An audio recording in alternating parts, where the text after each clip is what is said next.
All right, everybody.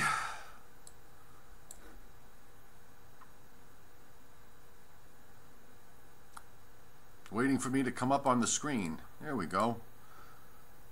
Hi, everybody. It's meteorologist Joe Cioffi. It's Wednesday night. It's busy, busy, busy. So I pre-scheduled it 15 minutes later because just had a few things to do. So let's get right to it as far as what's going on. I see a number of you are already on board. So we have a slew of warnings to talk about, and they run up and down the eastern seaboard. Now, the winter storm warnings are now done in Florida and coastal Georgia and southwestern, well, the southern part of coastal North Carolina, but we still have winter storm warnings up for northeastern South Carolina on up through coastal North Carolina. Actually, they extend pretty far inland. And then as we move further up the coast, we start to get into some blizzard warnings. There's one up for southeastern Virginia. There's another one that's up for parts of southern Delaware into the Delmarva Peninsula, coastal New Jersey, Suffolk County on Long Island, but not Nassau. And then we've got a scattering of blizzard warnings up in southeastern New England and on up in down East Maine. Winter storm warnings from Maine all the way down to the south. And we've got advisories behind those. This is a coastal track, so the further inland you go, the less snow you are going to see. I mean, that is the running theme here with this storm system that we're dealing with. And we're going to show you on the satellite loop because the signature on the satellite is beginning to get very impressive. There is supposed to be a NOAA plane there, and I imagine that they'll be sampling the data in the next hour so that it gets into the computer models tonight, into the computer model run, and that will probably have some impact in what models do with this. Now, the cloud signature on the satellite is taking on the shape of what will become a major storm. You can see it's that's distinct twist in the clouds, so you're going to get into that, that comma shape. And as we look up north and west, that northern trough, swinging clouds across the Great Lakes and Ohio Valley. So this system is just basically lifting, rather than doing a phase with this, it's just lifting up and around the trough to the northwest. That's lifting it up. And we're starting to see clouds roll in. We've got snow on the radar back down from northeastern South Carolina on up into parts of Virginia, with rain along the Outer Banks that I saw and offshore. So that might be important to see where the coastal front sets up because that will impact the track if the low winds up developing a little bit further to the west than what has been modeled.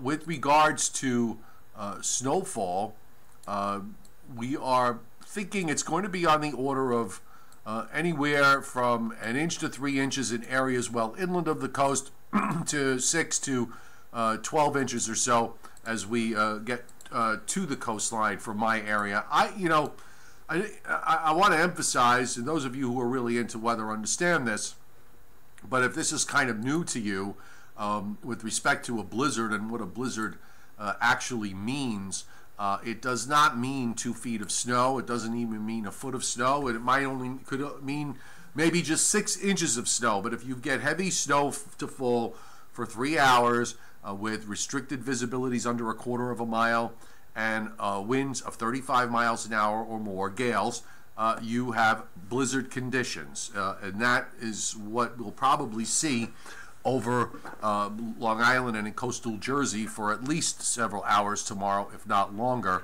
And you don't even have to have snow actually falling. You could have blowing snow, and we are going to have that tomorrow evening, even after the storm is done. So here's on the wide view, and then I'm going to get a little bit tighter. That storm goes right into the western areas of Nova Scotia on the GFS as a 951 millibar storm. That is a pressure that's down near 28 inches even on your home barometer. I mean, that is incredibly intense. And you see Category 3 hurricanes with pressures that low. This is a very formidable cyclone that's developing. And of course, The track is just offshore far enough where it is going to spare the coastal areas from humongous snow amounts. One of the things that the model does here that I don't quite understand, why it does this or if it's real, but we keep seeing these, like, I don't know why it does this sort of almost straight east jump during the day tomorrow, and then it turns northeast from there. So, we basically have a northeast component of motion, takes this straight east jog, and then goes north again. I don't know why it does that. It could be model nonsense. It might not be. It may impact what it sees on the west side in terms of snow being a little bit more ample than it is otherwise depicted. But the GFS, at least, has the snow extending back pretty far to the west, on up through Providence, Hartford, Providence, Boston, on through Maine, all going to get substantial snows out of this. The upper air, the problem in this whole forecast has been we have a lot of energy in the upper atmosphere, but it's a bit disjointed because you have these separate short waves that are in that southern stream. You see that northern trough that runs from the Great Lakes down into the Ohio Valley. You see the separate short waves that represent the southern system, and rather than phase, that northern trough just basically kind of lifts them up, and then eventually the northern trough itself moves on through, and that's going to bring down the bitter cold air that we're going to see in the northeast and in the mid-Atlantic states back to the eastern Great Lakes and Ohio Valley for Friday through Sunday. This is going to be, I think, for these areas, probably the coldest of all these Arctic air masses that we've had. And then we're going to see the trough pull out, and a little bit of moderation will set in early next week. Now, that may or may not come with some precipitation. It may or may not come with some snow to ice to rain. It doesn't look like we have anything too intense to worry about, but I did not really spend a lot of time looking at this in the longer term because we're very much short-term focused at the moment. But here's the GFS close-up, and you can see this is now at tomorrow morning. The low is roughly at 38 and 72 and a half, and that's where it makes this sort of big east jump and then moves out. Again, I'm not quite understanding this, of why it's doing that.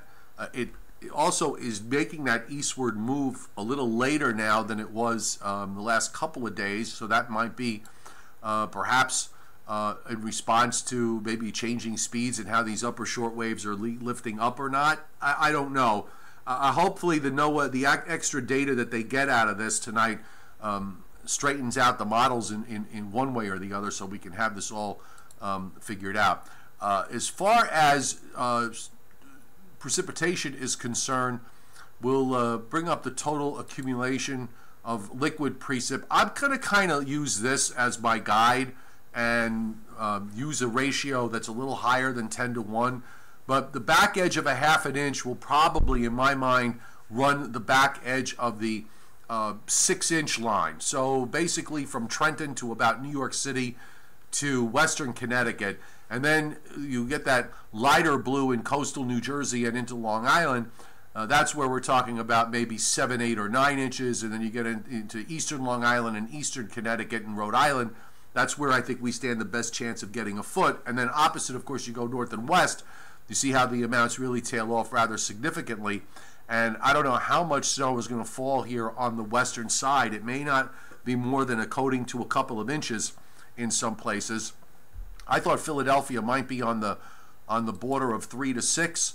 I think they still are. And, we get this kind of 25-mile shift either way will make a big difference.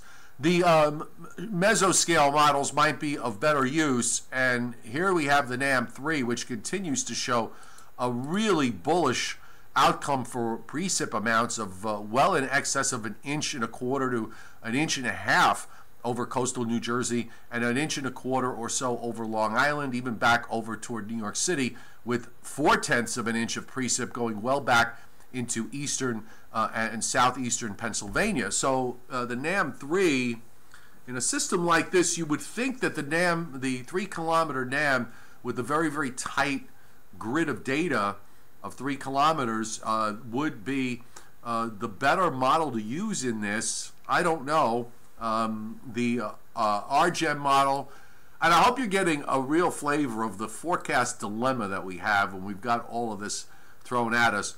Again, the RGEM with the half-inch inland of the Jersey coast to about, then it kind of takes a dip along the South Shore for some reason, so it's basically 4 to 5 tenths of liquid over Long Island. I'm not sure why it does that.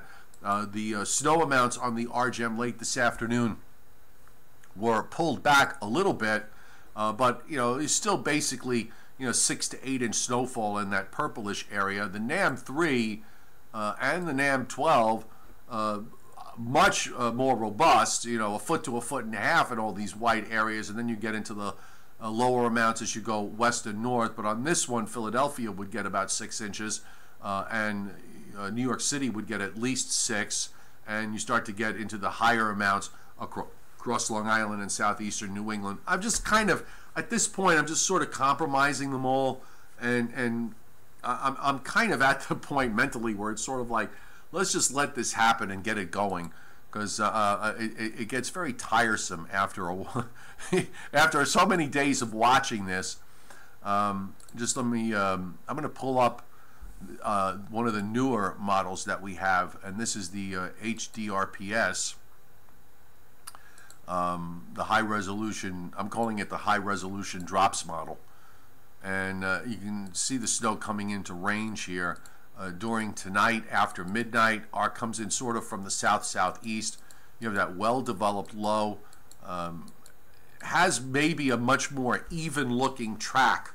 I think the high-resolution models of the NAM and the DRPS, the DPS, is it? Or the DPS.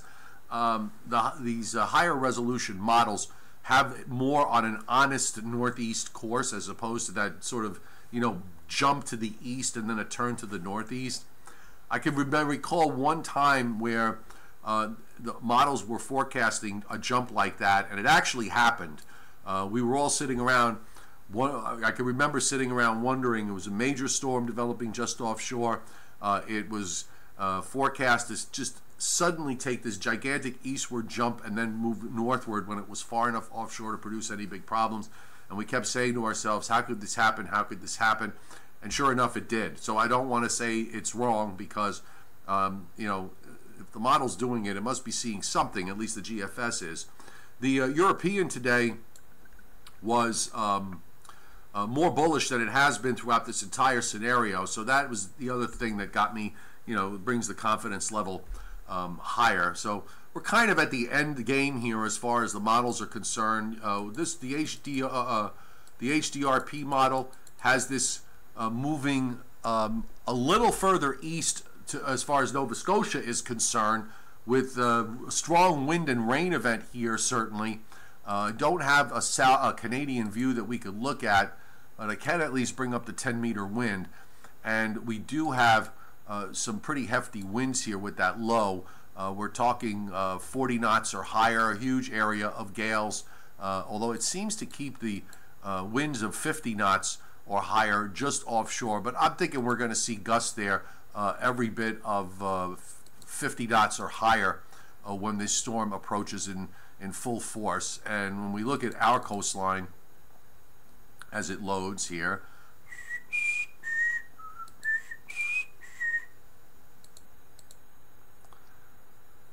oh boy,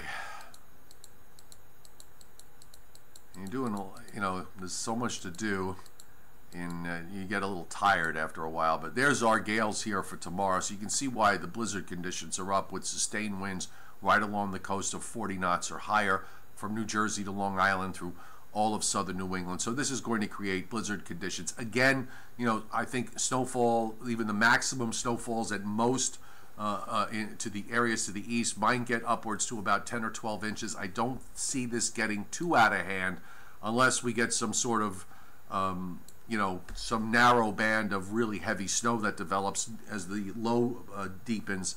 And you know what? That's not impossible. I'm not going to say that it won't happen.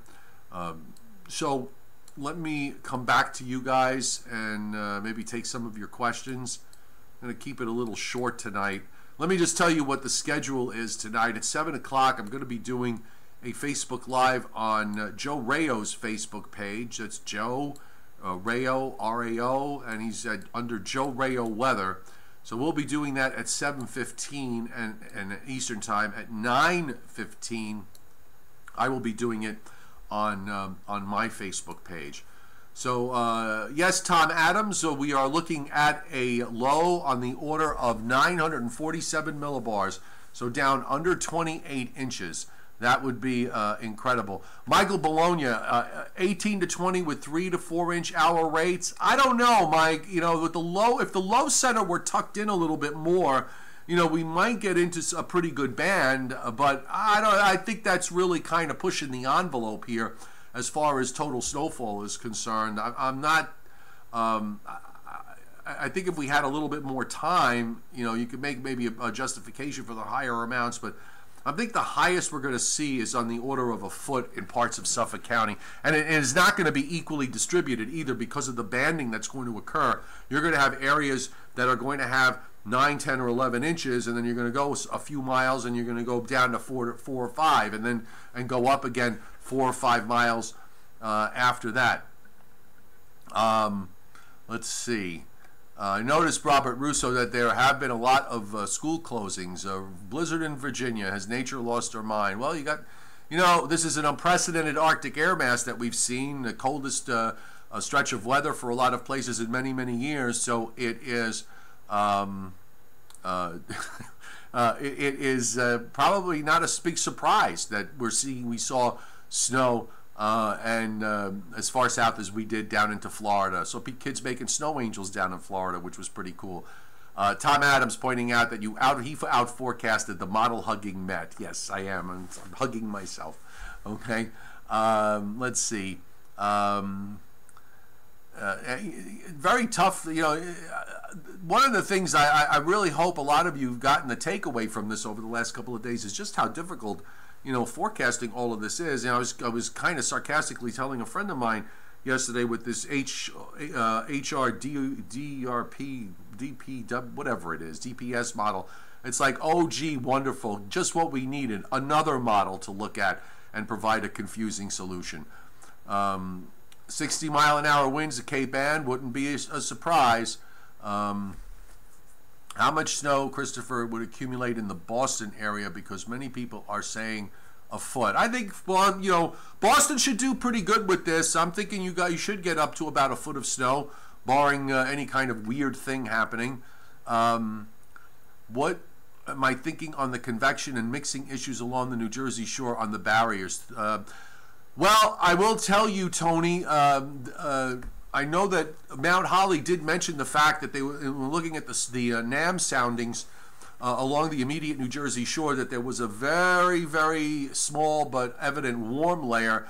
I think that even if it happens, it'll correct relatively quickly, especially by mid-morning as that wind starts to go more northerly over time and the air starts to really chill down.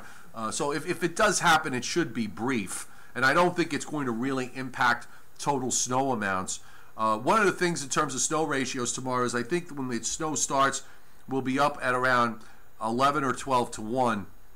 And then as we get into the latter part of this and cold air really gets drawn into the cyclone as it starts to come even with our latitude and moving more to the to the northeast, that the ratio will probably jump up to about 15 or 16 to 1. So maybe the average will be about 13 to 14 to 1. So if we get a half an inch of liquid, I think that'll probably translate to about 7 inches of snow for somebody. Fallen Angel, Rocky Point was closed at 6. A lot of school districts are already taking the preemptive strike and closing up. Seth Ross, well, you ask about Virginia Beach losing power. Places that don't normally see snow or rarely do wind up with problems with a minimal amount of snow that other places would shrug their shoulders at and say, big deal. So, I can't answer that question specifically, but I'll bet that there will be some things that happen that in areas like New York and Boston, it would be something like this would be commonplace and would not cause any problems. On the whole, I think that, again, from the standpoint of snowfall totals here, this is not going to be some sort of monster storm and should not be interpreted that way by any of you. And I think for most of you, you understand that. It's going to be, in the maximum areas, maybe up from, let's say, 6 to 12. The problem is that you're going to have those strong winds, and that will create blizzard conditions for much of Long Island and for coastal New Jersey. Fallen Angel, I'm going basically on the order of, about 6 in West Nassau, maybe some 10 or 12 inch amounts as we get into parts of Suffolk County. That's my general forecast. Now, look, if we wind up with this system shifting again another 25 to 50 miles to the west, I might want to push those amounts up higher. If it starts to look like the liquid precipitation is going to be more than what the aggressive NAM3 is putting out, or maybe even exactly what the NAM3 is putting out, then we'll probably, we would finish with a larger area getting a foot plus. But right now, I'm very comfortable with what I've been forecasting. What time do I think snow will start in Middletown? Probably, before daybreak, and it'll be done by mid to late afternoon, I think. And yes, Earl Warren, how many flakes will fall per square inch, square yard, or square mile? Because I can answer all three of those questions. Thank you, Raymond Miller. I really appreciate it. Do I think any more shift of 50 miles west? It's possible, Bob. Well, let's see what the NOAA plane data does to all this. Maybe we'll get some kind of surprise. It might be in both directions. Who knows? Maybe the added data from the plane, from the NOAA plane, might cause models to adjust further east. I don't know. Looking at the satellite and radar signature right now, it looks like it's making headway north-northeast right up the coast, pretty much on schedule. Anthony Williams for DC, I would think maybe on the order of a coating to an inch or so, at least from what I'm seeing. I don't know what the Weather Service went for Washington, D.C. And to be quite honest, I was not, I'm very much focused on my own area, so it's kind of hard for me to, pay that close attention. Washington is under a winter weather advisory, so let me see what they're going for. Weather Service is going for an inch tonight and less than a half an inch tomorrow. So let's say on the order of 1 to 2 inches, probably the same for Baltimore. I think that's reasonably fair. We're looking at snow amounts forecast for Lancaster on the order of 1 to 3 and then 1 to 2. So they're going basically 2 to 5 west of Philadelphia. And for Philadelphia itself, the Weather Service is going for, looks like 1 to 3 and 2 to 4, so on the order of 3 to 7. That's probably why they went with the winter storm warning. That's the range for all, for Southeast PA. Right now, I think that's fairly reasonable. That's fairly reasonable in terms of what you can expect for an outcome.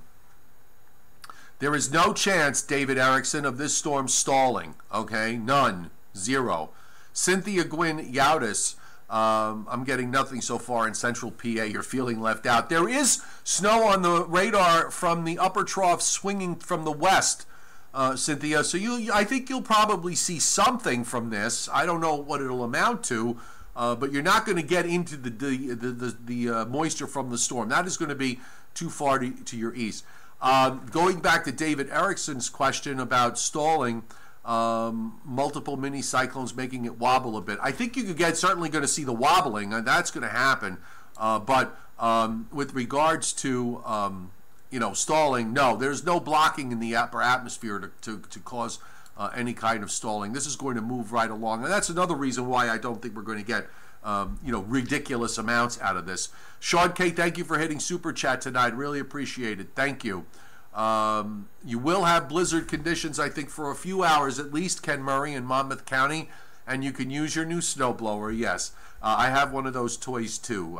Mine's in 6 gears, 4 forward and 2 reverse, and they're a lot of fun. My Troy-Bilt's lasted, oh my God, it's now 13, 14 years I've had it, and except for the fact that the electric starter needs to be replaced, it starts on the first pull, and it's brand new. And let me just recommend, by the way, with your snow blowers, if you're going to leave gas in the tank, because you're supposed to drain it, and not all of us remember to do that, get some stabilizer. Go to the go to AutoZone or to Walmart. Get some stabilizer and put some stabilizer in there with the gasoline. If you do, it'll start right up without any problems. You don't have to worry about having old gas in there. The stabilizer takes care of it. Do I think dry cold air would cut precipitation on the western side of the storm? Joseph Maiano. I think that is a possibility. I don't know if models are handling that correctly. Some seem to be overzealous with it. Some are not showing it at all. But I think that's a real concern if you're on the western side of this, particularly if you're well inland of the coast. I don't think it's going to be a problem on the immediate coast of cutting down amounts, but you start to go into western parts of New Jersey and eastern Pennsylvania and maybe, up the Hudson Valley, west of the Hudson, I think that becomes, that definitely does become an issue. Do I usually stay up late in the evenings when a major storm approaches the tri-state area? Adam Fitz. I do go to sleep. Last night, I thought maybe, should I stay up for the European? And I just said, no, I'm too tired. I'll just go to sleep and I'll look at it in the morning. If the storm's timing is such where it's really critical, I have stayed up to see the European model run, but I don't stay up all night. Okay. If it snows at night, I'll stay up as late as my almost 60-year-old body will allow me to, and then I go CP-buys. Okay. Hunterdon County, Ned, you're going to be on the western edge of that, so you're going to want to make sure that precip holds together, and maybe a little bit of a shade further to the west. That's what's shown. I would say, I have you in sort of a 1 to 3 inch zone. I think that's a fair forecast for western parts of New Jersey and northwest New Jersey at this point. Let's see. Relic Digger, this is not for you. You get all the lake effect snows. Don't be greedy up there, Relic Digger. Could Virginia get more than forecast? Sure. I mean, they're doing pretty well down in the Carolinas with this. Yeah. Joyce Mack, you're doing snow bunnies. I'm sorry, that was Seth Ross. Yeah, absolutely. Bombogenesis effect, known as a bomb cyclone, occurs when a storm's barometric pressure drops by 24 millibars in 24 hours, greatly strengthening the storm. Building, correct. And in fact, this one is actually intensifying even faster than the 1 millibar an hour rule. This is more on the order of a millibar and a half, and I think it's at a certain stretch, it may even be doing it at over 2 millibars an hour for a short period of time. Sierra Sites, following from SNS Storm Chasers. Thank you. From Lancaster, hoping to see a few inches there. You're going to be kind of on the edge there in Lancaster, correct. Could we get 10 inches 20 miles east of Philly? And south, I think at Obie's 10 might be pushing it, but 6 is doable. 6 is certainly doable. Joseph Mayano, Syracuse would get more from lake effect snow bands, depending on how those snow bands set up. That is correct. What is the difference between this storm and the storm Nemo? That was the 2013 storm, Snowmageddon, in early February. Snowmageddon in my area, because from that I got the most snow I ever saw out of a storm. I got 30 inches at my house in about 12 hours time, and I had snowfall rates for about 4 hours. I had snow coming down at about 4 to 5 inches an hour, and it was really an incredible experience. It was like living inside a snow globe, and that is among my favorite storms, if not the favorite. George Kasdan is on. Deeper snow moving to my neighborhood and maybe past mine. I think you may participate in this, George, just as well as I will. Chambermain. So what does that mean? Bomb genesis is the storm will intensify. Yeah, the phrase bombogenesis is what we would call it, kind of a slang term that weather geeks came up with. When a storm, a low pressure system, a cyclone intensifies, we would say that it's bombing out. And when it is bombing out, it's intensifying very rapidly. And it develops from a small system into a major gale in a matter of hours. And that's what we're seeing here, a very well-developed extratropical cyclone off the East Coast with pressures lower than what you see sometimes in Category 3 hurricanes. And yes, it is going to be zapping up the coast at a reasonably quick clip. And that is the other reason why I think it cuts back on snow amounts. Eric, I did not. Joyce Mack, thank you very much. I need an extra large coffee with this one. I agree with you. Thank you. This Tom Adams, this storm has nothing to do with global warming, nor has the cold Arctic outbreak that we had. Weather and climate are two different things. Okay, somebody will have to look back at this 20 or 30 years from now and decide whether that is part of some sort of climate change or not. But you cannot look at individual weather events as evidence. You know, I'm cold, therefore it's global warming is the cause, or I'm cold and therefore global cooling is the cause. It just doesn't. Or I'm getting snow and it's winter and this is global warming. Those are all nonsense phrases. Okay, climate and weather are two different things. What we do here is forecasting meteorology, and we're dealing with day-to-day events, not decade by decade events, which is what climatologists look at. Okay, folks, I got to call it a night here at this point. Got to get ready for my newscast at the top of the hour. Website posts and all the latest National Weather Service snow forecast maps are on my website, meteorologistjoecioffi.com. There will be a Facebook live stream. Again, let me just remind everybody, if you want to see this again in about half an hour, we will be live streaming on Facebook on Joe Rayo Weather, JoeRaoWeather, Joe Rayo Weather on Facebook, 9:15 Eastern Time on my Facebook page, Meteorologist Joe Cioffi, which you can access if you look at the banner on my YouTube channel page, where the banner across the top, there are links there to all my different pages, including my Facebook page. And thank you to all my new subscribers who have joined up in the last couple of days. If you're watching right now and you're new, welcome aboard. Subscribe if you will. It's absolutely free. Notifications when live streams come out, which is at least once a day. Today it was twice. And I don't know if I'm going to do one tonight because I'm getting tired. So we'll see what it brings. If I do sneak one in, it'll be a short one, and maybe after 10 o'clock. But definitely before midnight, because I gotta get some sleep. I have a long day tomorrow. All right, folks. Thanks for being here. We will see you later.